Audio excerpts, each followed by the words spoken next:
It's not holding a hand out anymore. It's not a place of begging, right? It's a place of turning to each other and becoming. It's not asking to be let in, but demanding to be let out, right? Mhm. For the Wild is honored to present The Edges in the Middle, a series of conversations between Báyò Akómoláfé and thought companions like John A. Powell, V, Naomi Klein, and more. These limited episodes have been adapted from Báyò's work as the Global Senior Fellow at UC Berkeley's Othering and Belonging Institute. In this role, Bayo has been holding a series of public conversations on issues of justice and belonging for the Institute's Democracy and Belonging Forum, which connects and resources civic leaders in Europe and the US who are committed to bridging across differences to strengthen democracy and advance belonging in both regions and around the world. Bayo's conversations encourage us to rethink justice, hope, and belonging by sitting amidst the noise, not trying to cover it up with pleasant rhythms. To learn more about the Democracy and Belonging Forum, visit democracyandbelongingforum.org. This recording features Bayo's conversations with V, the artist formerly known as Eve Ensler. V is the Tony Award-winning playwright, activist, performer, and author of the theatrical phenomenon The Vagina Monologues. Her new book, Reckoning, explores how we can love and survive love, hold people and states accountable, reckon with demons, and honor the dead, and see ourselves connected to a greater purpose. Bayo and V dance with restitution, repair, trauma, and safety. I want to welcome everyone here to this experimental playground at the edges of things as we dance with possibility and impossibility. I'm so excited about the team at DBF and OBI making this possible. I'm so grateful. And I'm doubly excited to be having this conversation with Mama V today. I'll just say a few words to make welcome everyone here. Welcoming is a place-making ritual. So I offer these words as a libation. This is the edges in the middle, and it's convened around the concept of an umbari. And I have a story, one of my favorites that I like to tell. I want to share with you um, as a ritual of making you welcome and making you feel expanded, if you will, to explore what we're doing here. I'll tell you this story. You probably know it already. It's from 1803. It's the legend of the flying Africans, the Igbo men, women, and children. I think 75 or 76 black bodies stolen from Africa, the Bight of Benin from present day Nigeria, which is where I come from, and taken across the Atlantic to the state of Georgia, um, where at Dunbar Creek, some kind of mutiny took place, and the slaves were able to take control of the ship, the vessel. I think it was called a York or something, and chase their slavers inland. They came back with reinforcements to capture or recapture the slaves. And those Igbo men, women, and children refused labor. They refused to be captured.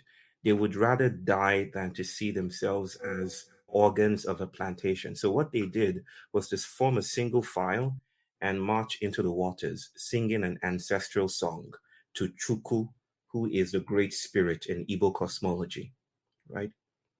Why the story is very important to what we're doing here is what happened later, because the official account of that event, the formal account of that event, the written one, was penned in a journal by one Roswell King, right? Who was a manager of several plantations. And he wrote a very sterile, single, stoic line in his journal. It was, they took to the swamp, right? They took to the swamp. It was facts, just the facts, ma'am, right? Is that the Americanism? just the facts. But you see, alongside that stoic recitation or representation of what supposedly happened was an ecosystem of embellishments, of woundings, of rumors, of whispers that developed and emerged like a ferment alongside that stoic narrative. And that story was, well, those Africans actually sprouted black wings and flew back to Africa. That is what an umbari is. The umbari is an aesthetic of storytelling, of speculative experimentation. Our work here is not to, in a very trickstery way, tell the truth or speak truth to power. Our work here is not to arrive at consensus. Our work here is to play with possibility and to offer our dance away from the convergence, the colonial convergence of safety, into new ways of thinking about the world. Is to upset the established order, the normative ways of speaking and thinking about ourselves just long enough for other intelligences to be noticed. I hope that makes you feel welcome to what we're doing here today and to this beautiful, playful assemblage that is centered on the heuristic, the metaphysical basket or metaphorical basket that is called Congo. And this is where Mama V, as I like to call her, comes in. I met Mama V not too long ago, and we connected deeply on this story of the Congo. I mean,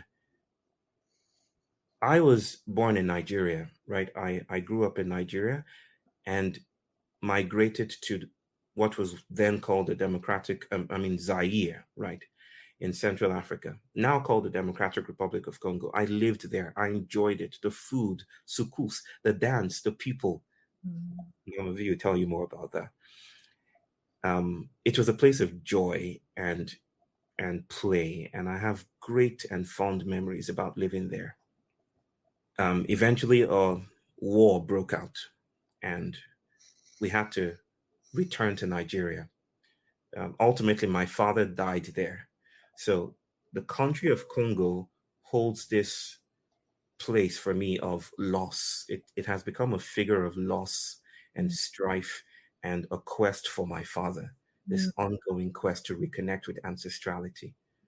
When I met V, she told the story of joy and celebration and dance in spite of abuse and deep loss. And we will get into that together. What we're doing here is we're holding this duplicity, this notion of Congo as celebration and loss at the same time. This invitation to enter into places that we're not used to. And maybe a good place to begin, as I make you feel welcome, I hope, Mama V, is to stay with that provocation from our dear sister Sarah about what it means to you, what it means for you to sit with Congo, if you will. Well, first of all, thank you so much. And thanks to everyone who organized this beautiful conversation and you, Bayo, for that gorgeous opening story, because it speaks so deeply to me on so many levels.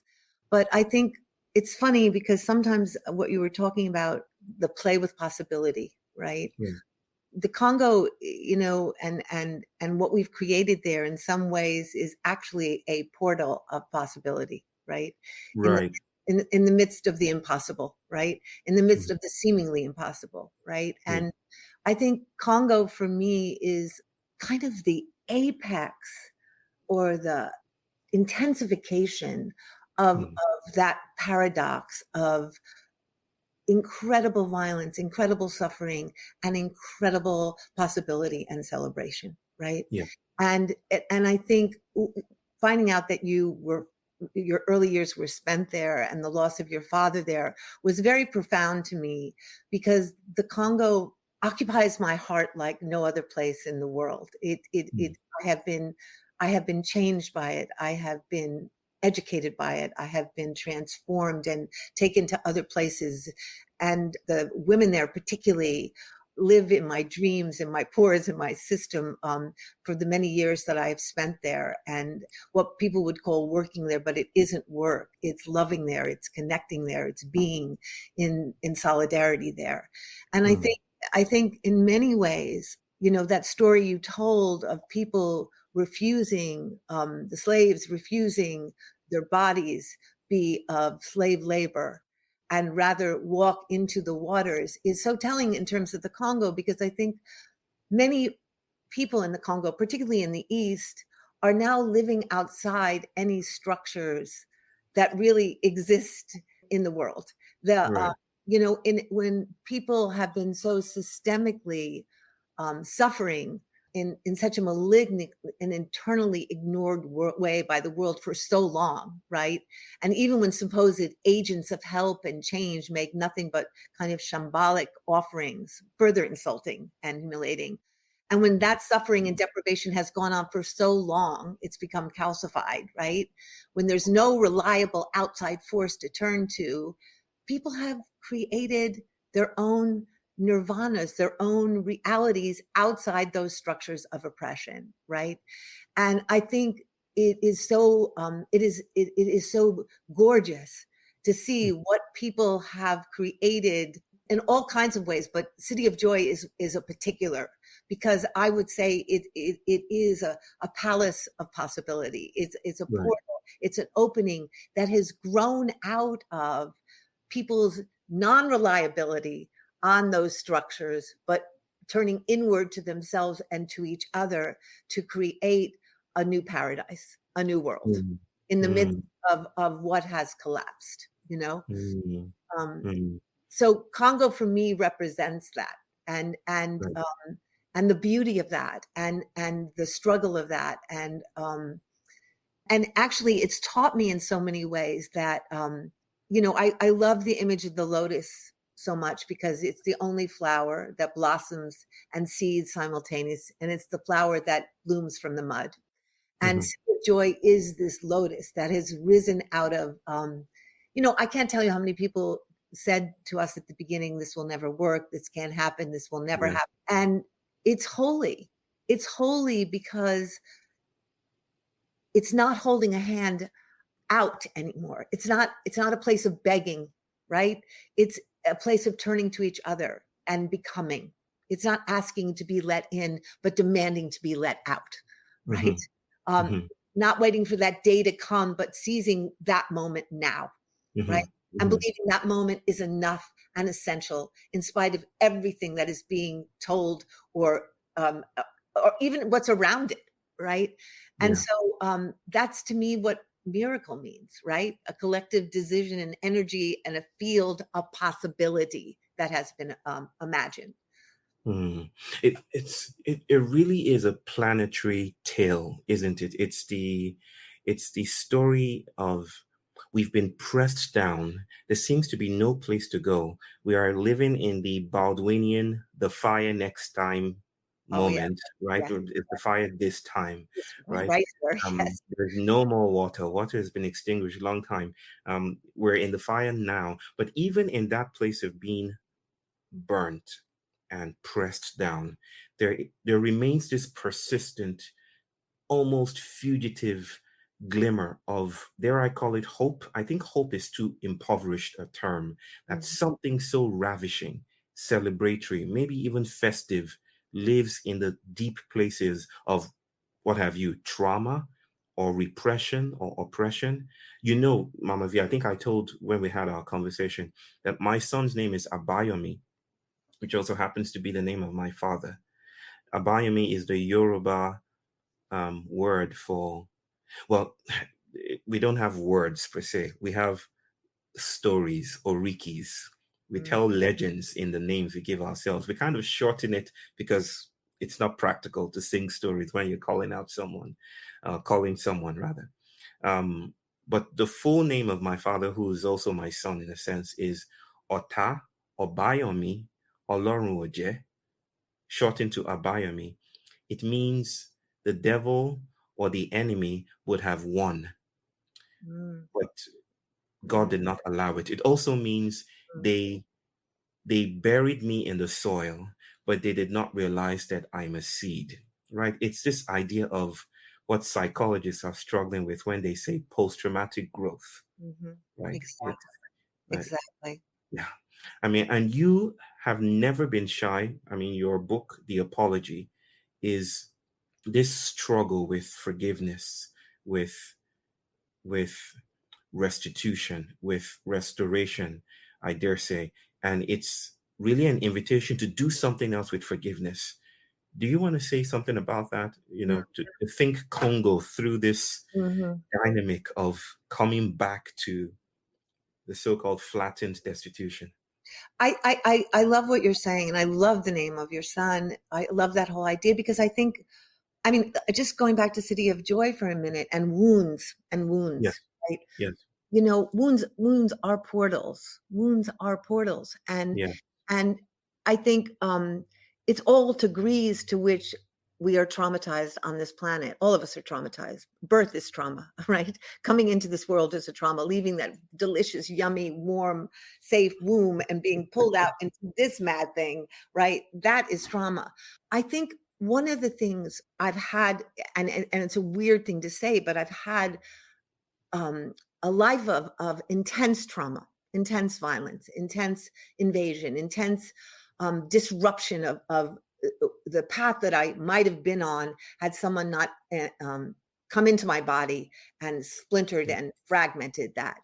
And I think that what I learned at an early age is that if you keep going with that trauma, you keep going with it, there is something on the other side that is quite astonishing. And I see this so often at City of Joy, which is women who come, you know, girls who come are between 14 and 24, and all of them have been seriously sexually abused. I mean, in ways that I don't even talk about publicly because it's re-traumatizing to people, and it feels like it's some grotesque, I don't know, punishment just to keep repeating it. But what I do know is that if we look at it, if we don't avert our eyes, if we don't deny it, if we don't push it away, if we let ourselves and ask ourselves to see that trauma, there mm, is pain, there is there is a but there is a doorway.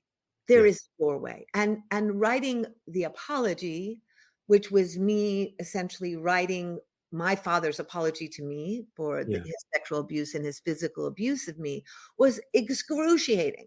To climb into my perpetrator, to climb into this person who I did not want to have compassion for. I did not want to understand what made him do what he did. For so years, it was just so much easier to mhm, create a narrative of him as monster, me as victim, me as, you know, and to be honest with you, I was living fully in his story because he was the architect of that story and I was the reactor in that story, right? yeah, And right, to write that book and to climb into, I suddenly was no longer in his story, right? mm, I was in my notion and my understanding, not justification, but understanding of who he was that made that story.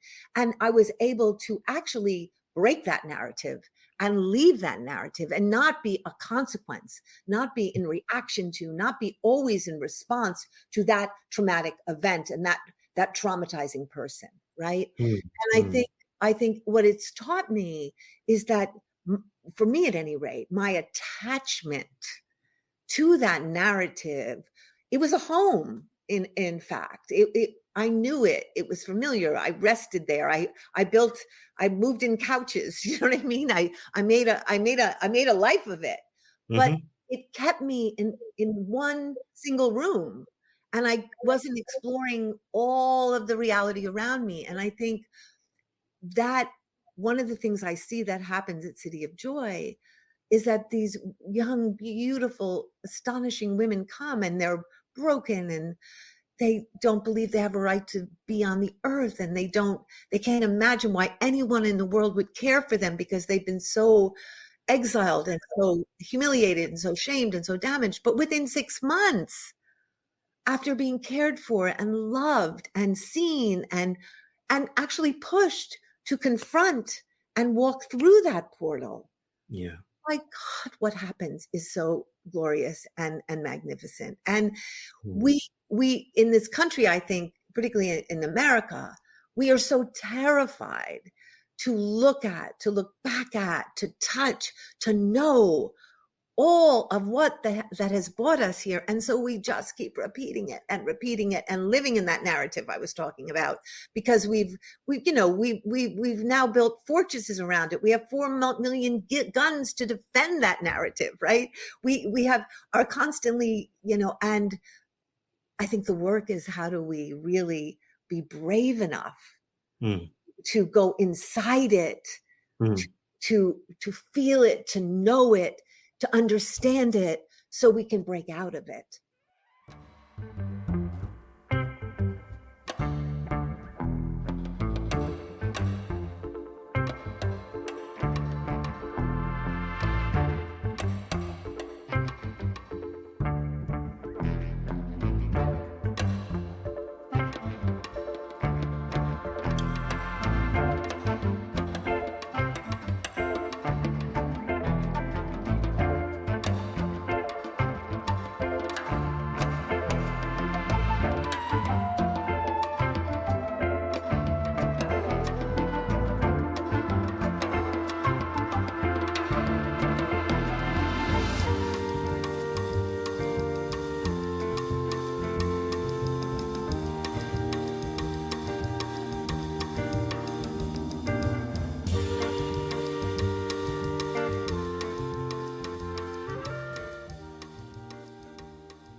There's so much to just sit with there. I think we can just, the cast, it can just start to go up right now. It's there is a sense of dare I say, when I listen to you, Mama V, I hear you say that forgiveness needs a different cosmology, right? There's a sense in which we've gotten used to saying sorry, and this is maybe what I might mean by the limits of restitution, Mhm. that still preserves the roles Yeah. and still has with it an implicit ideological commitment to our separation, Mhm. right? Yeah. It's like you are there and I'm here. You speaking about climbing into the body, there's something very fleshy and creaturely and maybe even viral, speaking about pandemics, Mhm. about climbing into the role of the perpetrator, eating up the body and finding yourself in this strange expansiveness that breaks down those almost neoliberal, dissociative, you Mhm. know, separations that you inhabited, both of you. And there's something that feels ancestral Ex- and Absolutely. right, right. It feels like slushy time, like you're dismantling the notion that you're dealing with a past that is already done with. And most of our notions of trauma emerge from a very colonial cartography, right? The past is done with. There's nothing to do there. But you climbing into the body of your father is like, no, he's here right now. We are all in this together. There's nothing more radical than saying even birth is trauma. You've unraveled it in a beautiful way. Maybe something for us to eat together, just a meal. The United Kingdom recently announced that they were going to restore to, especially Nigeria, stolen artifacts, Yeah, I saw that. Benin bronzes. You probably read about that.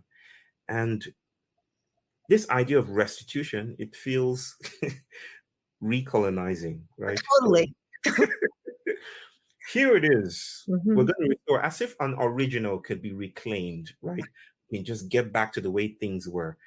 But, there is a beautiful story about forgiveness that is told. In 1897, one of the British soldiers took one of those that killed Benin people from the Kingdom of Benin and took those Benin bronzes, took one of them, took it to his home, and used it as a door stopper, right? Just these are the memories, the sacred. I just used it to, and then when the movement picked up of restore these things to us, Mm.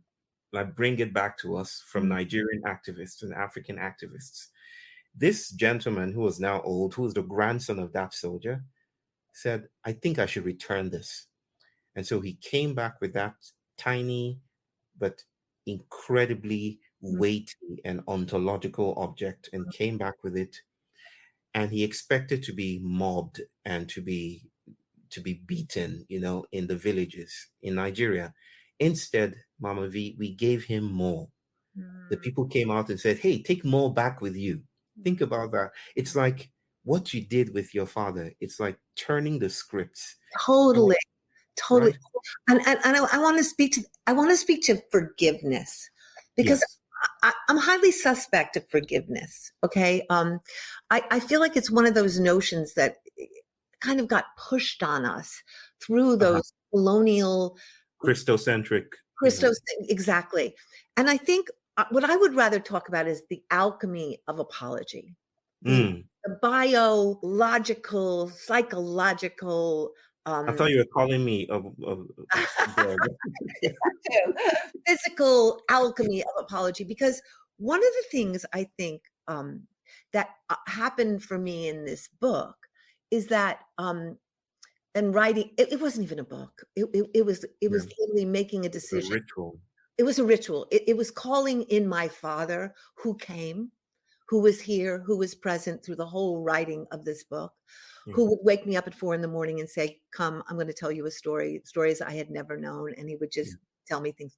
But one of the things I realized is when you go into that bodily place where you actually experience and feel and know and understand your perpetrator and what they were doing, and when that person is willing to climb inside you and understand the impact of what they did. It's like when the Pope made restitution to the indigenous people for the horrible cruelty.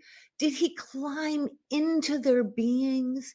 Did he try to know in his body, in his spiritual makeup, in what that experience felt like? What were the all of the short-term, long-term impacts of that violation that was led and orchestrated by the church?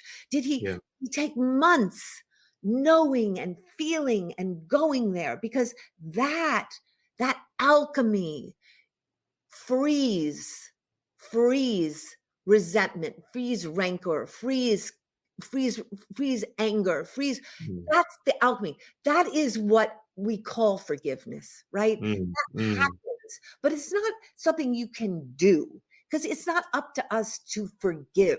That's Right. do you know what I mean? It feels like that's a hierarchical notion that I forgive you. It's not something we are engaged in together. It's not a process we are doing that relieves the suffering of the person who has been violated, but also relieves the horror that lives in the perpetrator, which is vast and multiplying if it is not relieved, right? It reminds me of indulgences, right? The old Catholic Yes. of just ask for forgiveness, and with the sound of the coin hitting the bottom of the box, a soul is released from hell. This hierarchical notion of forgiveness is undone with this near animist, this invitation to stay with the body and to disappoint the roles that we're committed to, right? The roles that we've been incarcerated in. I just love that. Let's dance with the notion of trauma a bit, and maybe connect it in our playful experiment and alchemy with thought and speculation and fiction. Let's connect it with politics.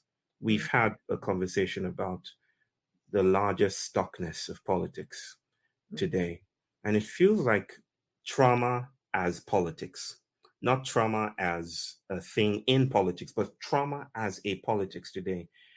Just to quickly remind those of us listening, the word trauma seems to be the most popular term of the decade. I think some publications have named it the word of the decade. Why do you think that is, Mama V? It's funny because I was just reading yesterday that the most popular word this year in America is gaslight, which I thought needed to say Oh more. my. Oh God, right?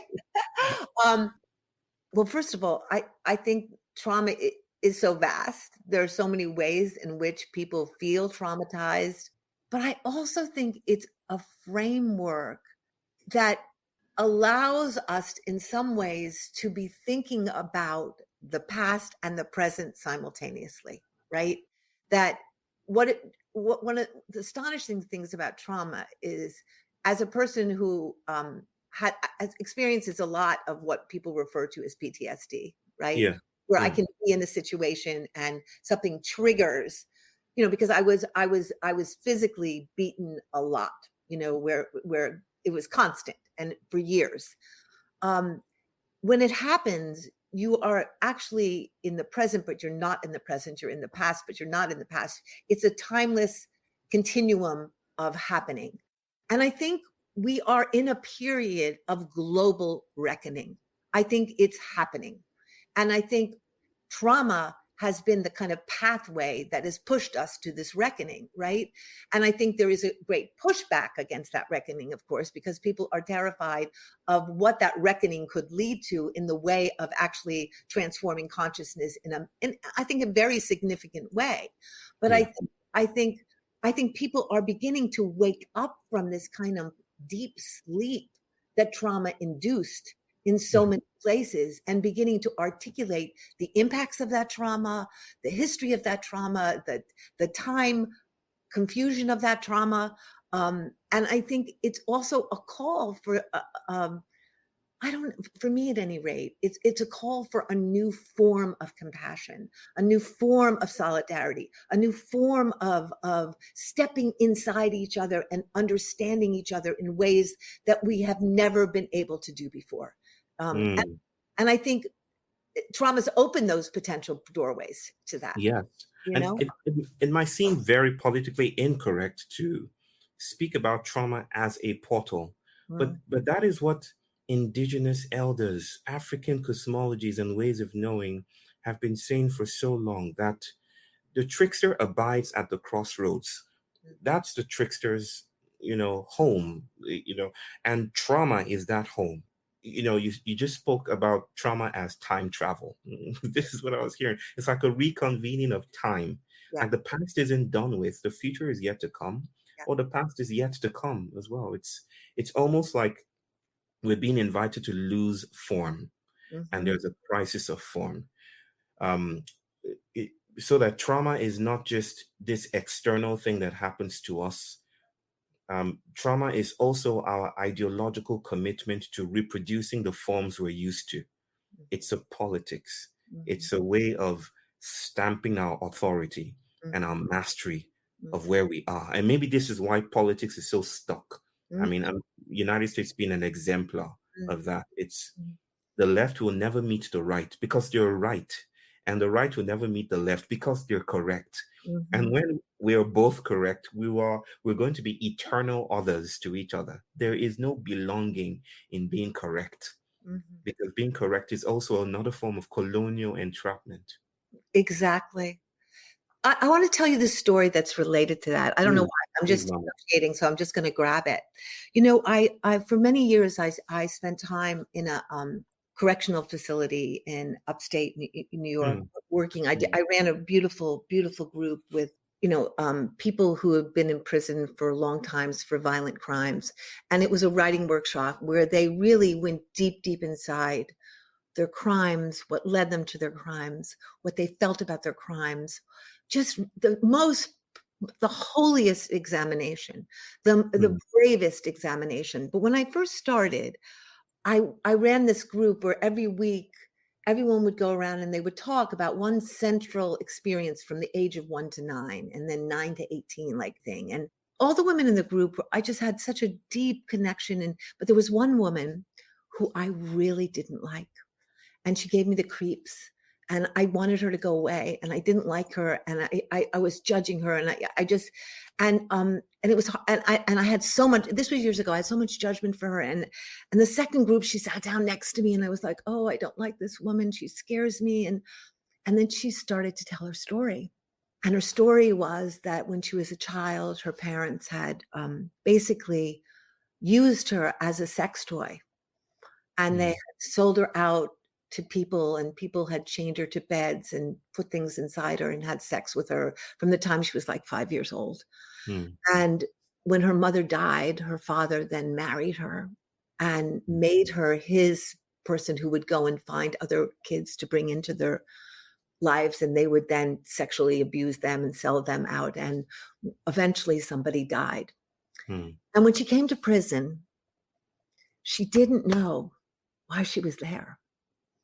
She Mm. had no idea what she had done wrong, because the moral reality that she had grown up in was one reality that had never shown her that another thing that could be different than that. Mm.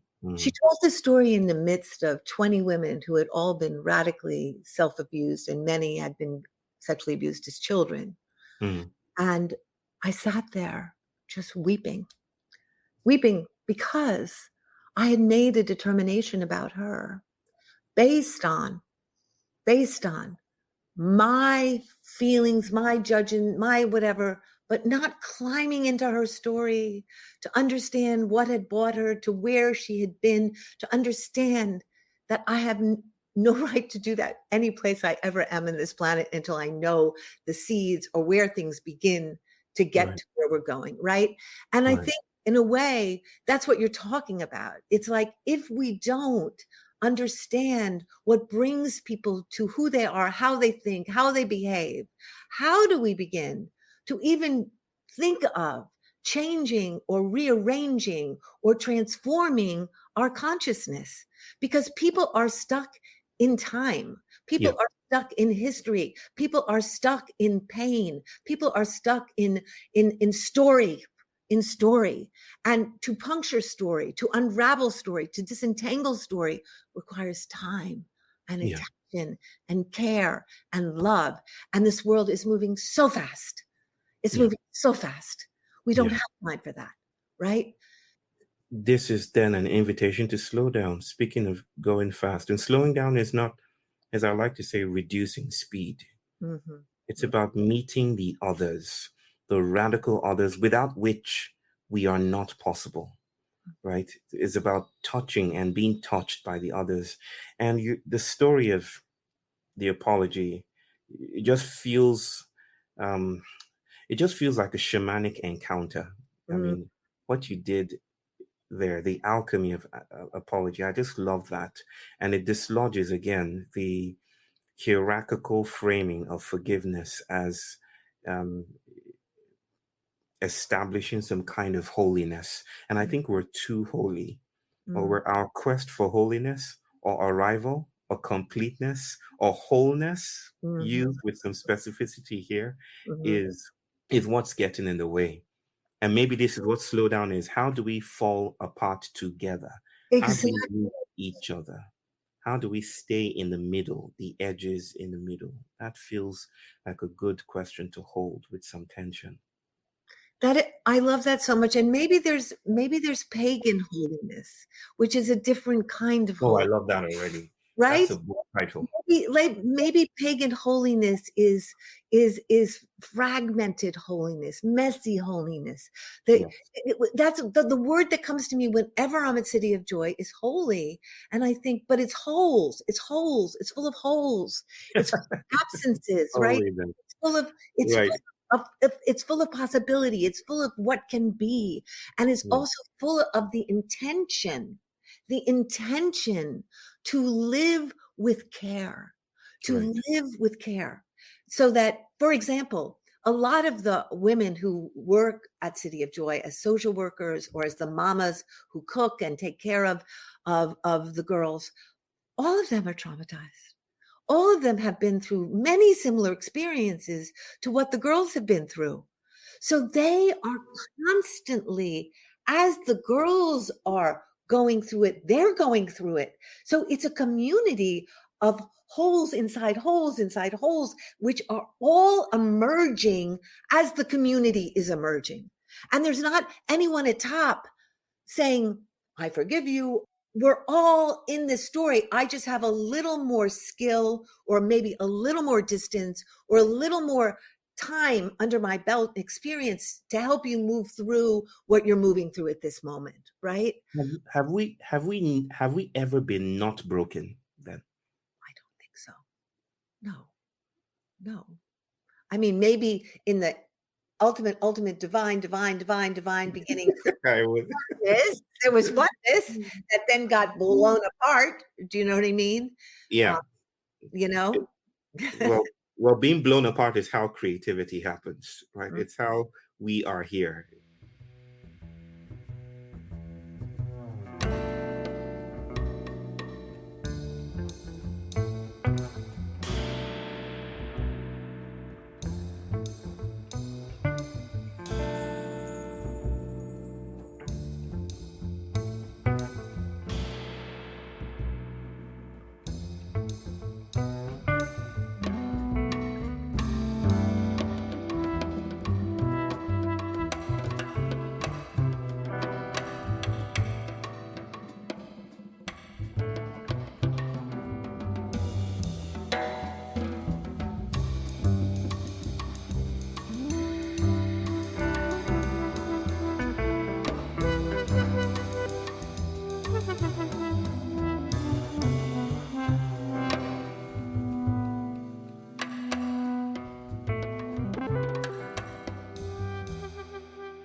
There's this biblical verse. So, growing up in the Christian world in Nigeria, there are stories that were told to me. Of course, I bought into this top-down notion of forgiveness, but there's this very particular soft and beautiful story of Paul, Saint Paul. Do you know which one I'm talking about? You're smiling. Okay, it's No, I it's love it when you tell stories. I feel like I just want to pull up my well, I back did. on I, fire. this would have been existed for a long time, and Paul is writing, and he's speaking about something that upsets him, right? It's this pagan holiness. It's one of the few cracks, or maybe even multiple cracks in the Bible that I like to dwell in, because there's a strange paganness over there. So Paul is speaking about something that haunts and disturbs him, and he's crying out to God to take away this pain. This, he calls it a thorn in the flesh, right? He calls it a thorn in the flesh. And people, theologians have, they feel this is theoretically significant, and they've been trying to understand, what was Paul referring to? Was it a sickness? Was he secretly gay?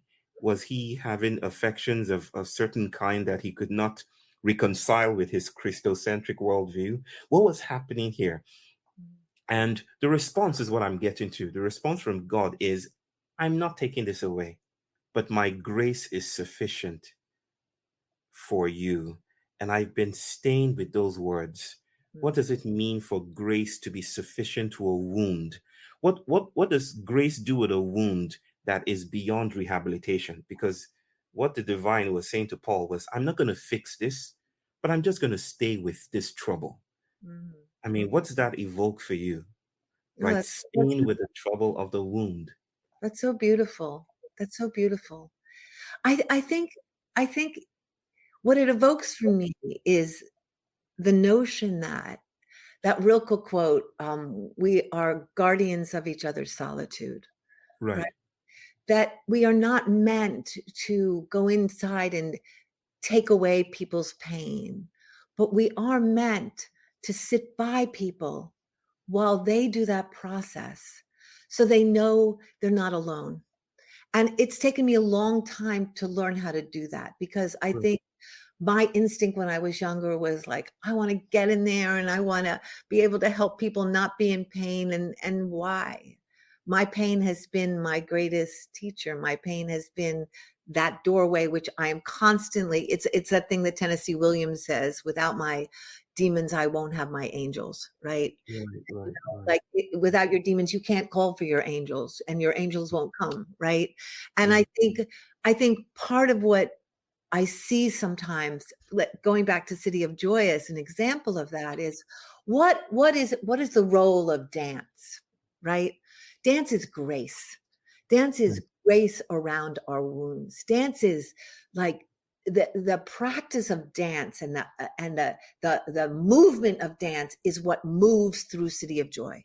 People dance from class to class. They dance at the end of the day. They dance to begin the day. It is a way of putting salve around the wound. It is a way of soothing. It is a way of lifting the spirit so the spirit can enter the wound. And I think our grace is really our willingness to be with each other in the global wound and our individual wounds, and have the patience and the time and the love to keep being with people so they can get through to the other side, so they can find their way through to the other side, and not say, get it done faster, get there quicker. People have their own story, process, ways to climb through that maze. And it's a maze. It's a maze. Once that fragmentation occurs, it's like, whoa, oh, I thought I was here. Oh no, you have to go. Oh, what, but are we willing to have the grace, that patience, that love, that soothing, to be with each other as we walk through that? What does it mean for you? I mean, it means Congo. It's a good place to come back to again. There's probably, I mean, this, Congolese people dance like crazy. Nobody dances like the Congolese. No one does it better than I mean, I grew up watching. I mean, I don't know. I'll fail to be a gentleman if I were to twerk, but mystical experience. It's a mystical experience.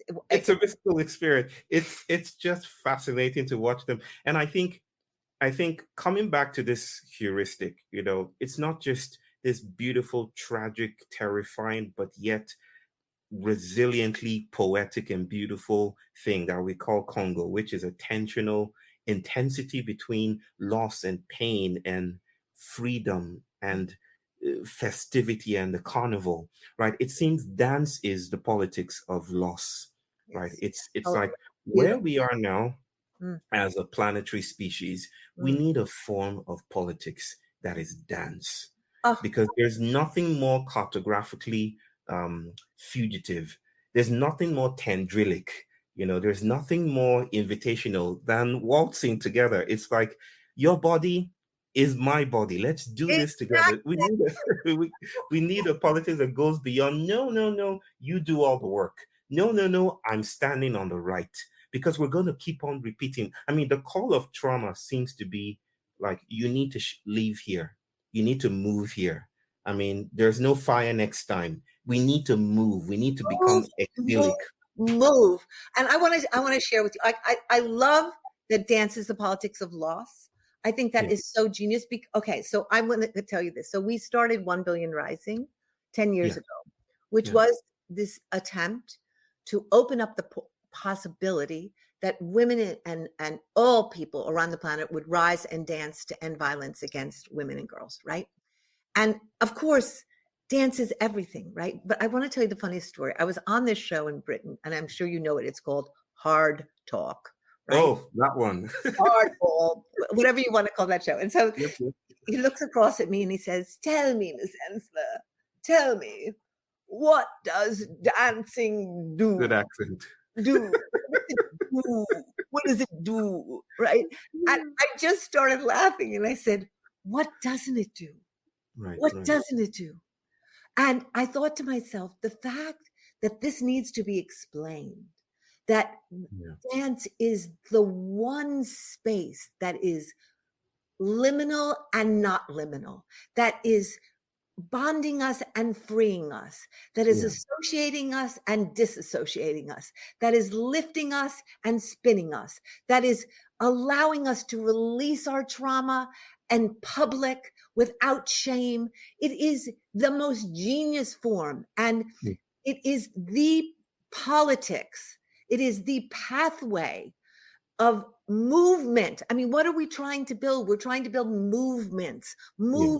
moving. We have to be moving. That Yes. that is what is going to be this kind of spiraling evolution of Yeah. our bodies with our beings in that mix, Yeah. So, and the idea for OBR came when I was there with 150 Congolese women Mm. in Dr. Mukwege's hospital, Yeah. all of whom had been seriously raped, most of whom were leaking from terrible damage to their bodies. And at one moment, they began to dance. And that dance was so beyond anything that was happening in their body in that moment and Mm. of their body completely in that moment, right? Mm. And that's where we have to go to, like that transcendent place that is of the body, transcendent of the body, and continue. It's like a continuum, right? Mm. You know? Mm. I think I want to ask us to do something, Mama V, and that is, I've never done this before, but this is a call to experimentation, right? I'm being possessed right now by the story of a Yoruba goddess who danced so hard that she became a river, right? Ooh, And it's that post-humanist becoming other, becoming non-human, becoming monster, becoming nature, becoming river, that I feel that the assemblage of pain and loss and what we rudely call trauma is inviting us to attend to an accompaniment, not a rehabilitation, not a cure per se, a different politics altogether. So can we offer a prayer, if you will? Because scale is of no issue here. This is not a million people praying, just you and me in conversation and possibly everyone listening. Let's offer a prayer for this moment, mm. um, to kind of call in and invite a dance to happen as our Umbari falls back to the goddess Allah, where it came from, without succumbing to the city politics of enshrining truth. We're not reaching for consensus. This was us speaking in the moment Mm. and letting the universe take it to wherever it wants to. Can we offer a prayer? I would like you to start with one. Oh, that's so beautiful. That makes me cry. It makes me cry. No, it really does because hmm. Can we go back and forth? Yes, I yes, You begin. yes. We can try that too. Yeah.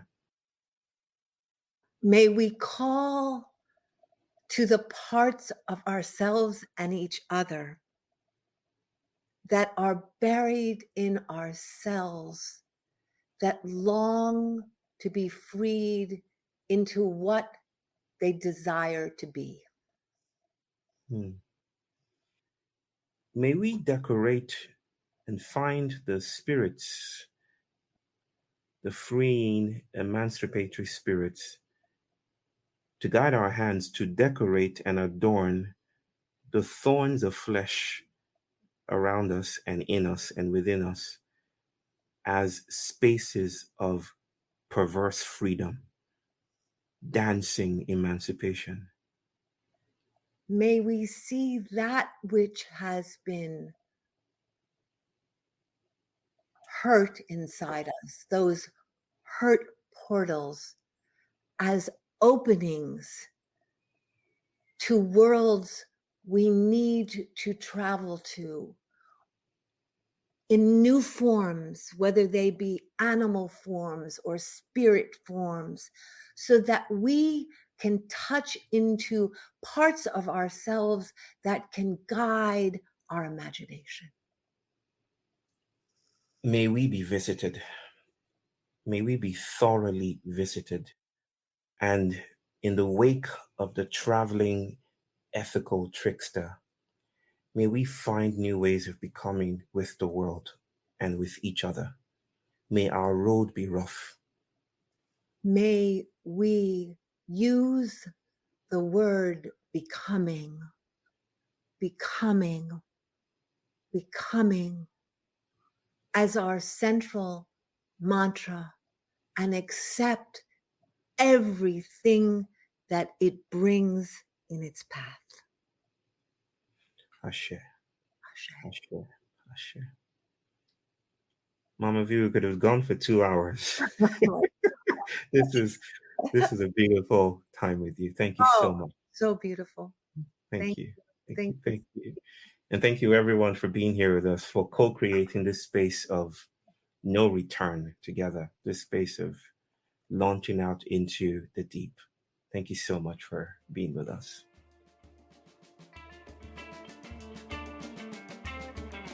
Thank you for listening to this special episode of The Edges in the Middle. The music you heard today was by Sitka Sun, graciously provided by the Long Road Society record label. For the Wild is created by Ayana Young, Erica Ekram, Francesca Glassbell, and Julia Jackson.